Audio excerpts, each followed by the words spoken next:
Dear students வணக்கம். இப்போ question என்னென்னு பார்த்தீங்கன்னா, de Broglie equation in terms of kinetic energy. இப்போ பிளாங்க்ஸ் குவாண்டம் தியரி என்ன சொல்லுதுன்னா, E is equal to h nu அப்படின்னு சொல்லுது. நம்ம ஐன்ஸ்டீன் ஈக்குவேஷன் வந்து E is equal to mc square. So left hand சைடில் ஈக்குவலாக இருக்குது. அப்போ h nu is equal to mc square. அப்போ அந்த நூ அப்படிங்கிறது என்னென்னா, it is a c by lambda. ஒளியோட திசைவேகம் டிவைடட் பை அலைநீளம். அப்போ அந்த நூ அப்படிங்கிறதுக்கு பதிலாக c by lambda அப்படிங்கிறது சப்ஸ்டியூட் பண்ணோம்னா hc by lambda is equal to mc square. அப்போ lambda is equal to wave length is equal to hc by mc ஸ்கொயர்னு எழுதலாமா? அப்போ சியும் கீழே இருக்கிற சி ஸ்கொயர்டும் கேன்சல் ஆகுமா? அப்போ h by mc. இதான் வந்து de Broglie equation. Lambda is equal to h by mc, அல்லது lambda is equal to h by mv, அல்லது lambda is equal to h by p. இப்போ இந்த h அப்படிங்கிறது என்ன அப்படின்னு பார்த்தீங்கன்னா, it is a Planck's constant.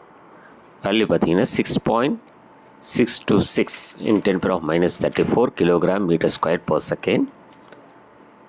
அல்லது ஜூல் ஹெட்ஸில் சொல்கிறதா இருந்தால் 6.626 into 10⁻⁻34 ஜூல் பர் ஹெட்ஸ். அல்லது எலக்ட்ரான் வோல்ட்டில் சொல்கிறதா இருந்தால் 4.135 into 10⁻⁻15 எலக்ட்ரான் வோல்ட்டு செகண்ட்ஸில் வரும். சரி, நம்ம இதை காமனாக வச்சுக்கலாம். 6.626 in 10⁻⁻34 kilogram metre square per second அப்படிங்கிறது நீங்கள் நிறைய இடத்துல அப்ளை பண்ணுங்கள்.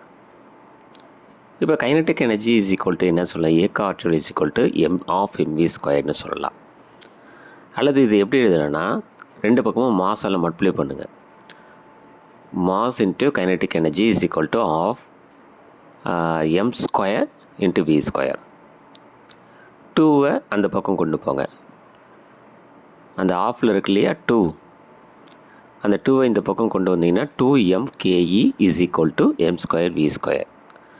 அப்போ mvனா என்ன, ஸ்கொயர் அந்த பக்கம் கொண்டு போனீங்கன்னா ரூட் ஆகும். Root of 2mke.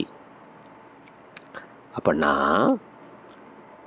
இந்த இடத்துல mv அப்படிங்கிறது நமக்கு ஏற்கனவே தெரியும், de Broglie equation lambda is equal to h by mv.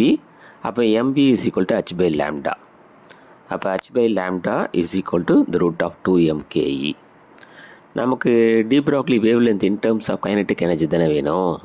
அப்போ லேம்டா இஸ் ஈக்குவல் டு என்ன சொல்லலாம், h by root of 2mke. அந்த ke கைனடிக் எனர்ஜிங்கிறத qvன்னு சொல்லலாம். அல்லது lambda is equal to h by root of 2mqv.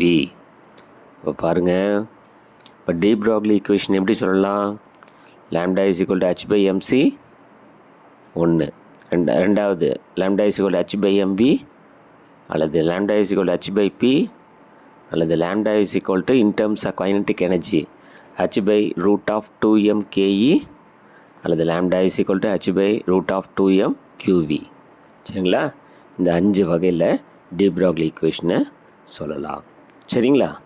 பார்த்துங்க. முக்கியமாக இந்த lambda is equal to h by mvயை வச்சு நிறைய ப்ராப்ளம்ஸ் கேட்கலாம். இந்த பிளாங்க்ஸ் கான்ஸ்டன்ட் வந்து இந்த வேல்யூ யூஸ் பண்ணுங்கள், 6.626. அதை சம்டைம்ஸ் 6.3ன்னு கூட சொல்லுவாங்க.